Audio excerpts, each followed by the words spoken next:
আজি আমি ভাইমন্দা চাব যাব ওলাইছোঁ অনলাইনে টিকট বুক কৰি থৈছিলোঁ আৰু সেইকাৰণে একদম টাইমত গৈছোঁ আমাৰ ইয়াৰে পৰা বহুত বেছি দূৰ নহয় মোটামুটি 20 মিনিটৰ ৰাস্তা আৰু খুব গৰম আছিল দিনটো যিয়ে নহওক নতুন সিনেমা হল এটা খুলিছে গতিকে চাই আহো সময় আৰু সুযোগ পাইছোঁ যিহেতু কিয়নো এৰি দিও যদি মই সিনেমা হলটোৰ কথা নিজৰ অভিজ্ঞতা দি ক'ব যাওঁ মোৰ সিনেমা হলটো মানে অলপো ভাল লগা নাই কাৰণ কিয় সিনেমা হলটো তিনটা কেটেগৰীত ভাগ কৰি থৈ দিছে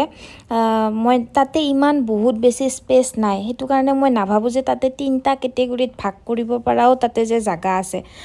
আৰু যিয়ে নহওক নতুনকে যেহেতু খুলিছে সেইকাৰণে এক্সপিৰিয়েন্সটো লৈছোঁ আৰু সিনেমাখন চাই খুবেই ভাল লাগিল যদি আপোনালোকে চোৱা নাই নিশ্চয় চাব আৰু হেখত মানে মোৰ 2 কপিমান ফটো এড কৰি দিছোঁ লগতে ভিডিঅ'টো চোৱাৰ বাবে থ্যাংক